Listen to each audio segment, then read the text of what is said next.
Welcome to my analysis of 5 major leadership theories used across education and other professional fields. This presentation evaluates each theory through a consistent lens, characteristics, strengths, challenges, and real-world scenarios. The goal is to demonstrate not only understanding, but the ability to apply these theories thoughtfully as a developing educational leader.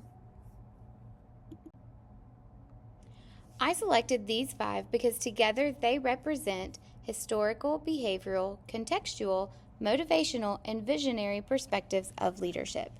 They also appear frequently in education, public safety, and organizational settings. Each offers valuable insights and limitations that must be understood to lead effectively. Trait theory. Trait theory emphasizes who the leader is. According to Northhouse 2022, leadership emerges from stable personality traits. Those key traits are extroversion, confidence, integrity, and emotional stability. While this is useful for spotting high potential candidates, it oversimplifies leadership by suggesting that people either have it or don't. In education, this theory is most effective during structured selection processes like hiring and promotional processes, but should never replace developmental opportunities. Behavioral theory. Behavioral theory has significantly shaped modern leadership development.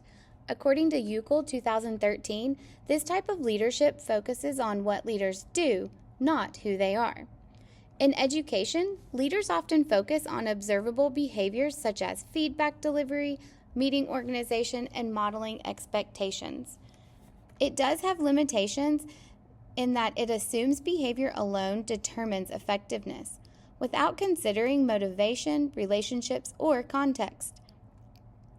The best fit scenario for this type of leadership would be training teachers, supervisors, or officers to use effective communication, feedback, and team management techniques. Situational leadership is especially useful in education, where teacher readiness levels vary widely. It offers a clear framework for targeted support. However, leaders must be highly perceptive. Misjudging readiness can cause frustration for the follower and reduce team efficiency. This type of leadership best works and is ideal for coaching beginning teachers, mentoring new firefighters, or supervising teams with varying experience levels. Transactional leadership. Transactional leadership is built on clear expectations, rewards, and corrective actions. Transactional leadership is not inspiring, but it is essential in fields that need consistency and safety. In education, this approach makes sure policies are followed and teachers are staying compliant. Leaders should use it as a base, but not as the only way to motivate. Some good examples of this type of leadership is used during safety enforcement, standardized testing procedures, emergency protocols, or any type of accountability-related task. Transformational leadership.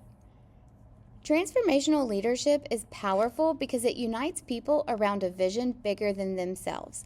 It inspires people and has a compelling vision and a shared purpose. It is particularly effective when a school or department is experiencing significant changes. Leaders do need to balance inspiring others with providing structure. Otherwise, the vision may outpace the execution. This type of leadership does demand high emotional intelligence and communication skills. These type of leaders also face a high risk of burnout. This comparison shows that no single theory stands alone as the best. Effective leaders draw from all 5 based on context, team needs, and organizational goals. The key is adaptability and intentionality. Here you will see that these pairings match the unique demands of each field. For example, emergency services require transactional clarity for safety, but transformational inspiration for morale and resilience.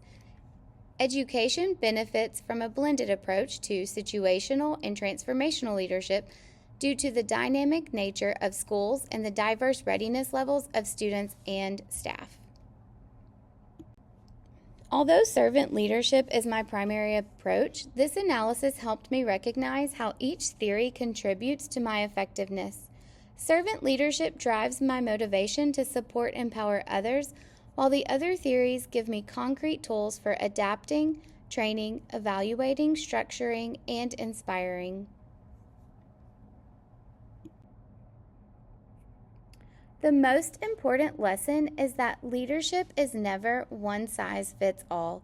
It is situational, relational, behavioral, structural, and inspirational, often all at the same time.